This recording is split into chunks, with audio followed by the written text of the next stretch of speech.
हमारे लिए बड़े गर्व की बात है।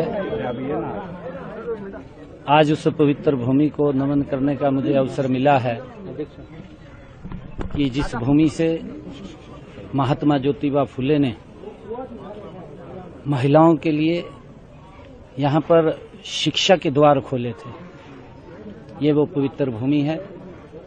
और जिन्होंने जिस समय के अंदर महिलाओं को शिक्षित करना ही अपराध माना जाता था, उस समय में महात्मा ज्योतिबा फुले, माता सावित्रीबाई फुले ने अग्रणी भूमिका में आकर के समाज के विरोध के बावजूद भी महिलाओं को शिक्षित करने का बीड़ा उठाया।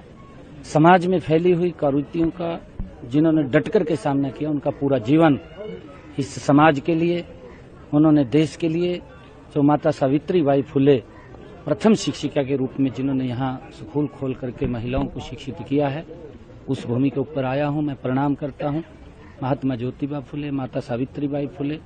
मुझे गर्व है जो समाज से हम हैं, जिन्होंने समाज, देश को, राष्ट्र को बुराइयों से मुक्त करने का बीड़ा जिन्होंने पूरा जीवन। क्या समाज पूरा भारतीय जनता पार्टी के साथ में खड़ा हुआ है पूरी तरह? क्या समाज भारतीय जनता पार्टी के साथ में खड़ा हुआ है? क्योंकि इलेक्शंस भी हैं महाराष्ट्र में, उसको आप कैसे देखते हैं? देखिए, मैं धन्यवाद करना चाहूंगा आदरणीय नरेंद्र मोदी जी का, जिन्होंने एक पिछड़े समाज से, गरीब समाज से एक ऐसे व्यक्ति को प्रमुख प्रदेश के मुखिया के रूप में वहां पर जिम्मेवारी दी।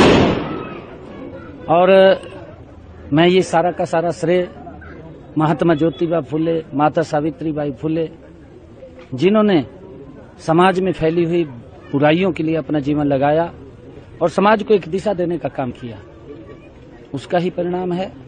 और उस परिणाम में समाज आगे बढ़ रहा है। बढ़ते हुए जो सम्मान नरेंद्र मोदी जी ने दिया है, ये हमारे लिए गर्व की बात है और बड़ी जिम्मेवारी आदरणीय मोदी जी ने दी है।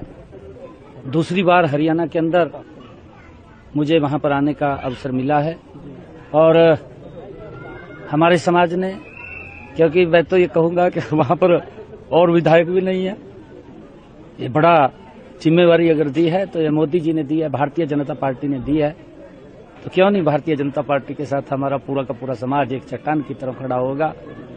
नरेंद्र मोदी जी को मजबूत करने में, उनको सशक्त करने में और शक्तिशाली तरीके से काम करेगा। डबल इंजन सरकार की जो योजनाएं हैं, जो पॉलिसीज हैं, वो महाराष्ट्र में भी अपना करिश्मा दिखाएगी इस चुनाव में? बिल्कुल, पूरे देश के अंदर मोदी जी की ऐसी नीतियां हैं जो महात्मा ज्योतिबा फुले की सोच थी, उस पूरी सोच को धरातल पर उतारने का काम अगर कोई व्यक्ति कर रहा है तो नरेंद्र मोदी जी कर रहे हैं।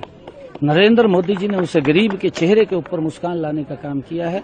हम देखते थे कि गरीब व्यक्ति को अधिकार नहीं था कि वो स्कूल में जा सके, परंतु महात्मा ज्योतिबा फुले ने उसका डट करके सामना किया और गरीब परिवार के बच्चों को, पिछड़े, अति पिछड़े गरीब परिवार के बच्चों को शिक्षित करने का बीड़ा अगर किसी ने उठाया था तो महात्मा ज्योतिबा फुले थे।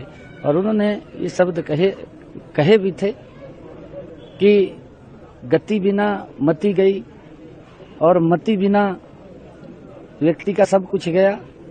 और उस विचार को लेकर के आदरणीय नरेंद्र मोदी जी, जो महात्मा ज्योतिबा फुले ने एक रास्ता दिखाया, उसको आगे बढ़ाने का काम कर रहे हैं।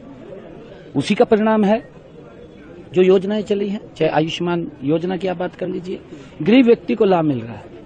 आज बेटियों को जो शिक्षित करने का एक गति से काम हो रहा है और उनके लिए तरह तरह से, चाहे स्कॉलरशिप के माध्यम से बेटियों को शिक्षित किया जाए, ये भी डबल इंजन की सरकार, मोदी की सरकार के अंदर ही गति से हुआ है।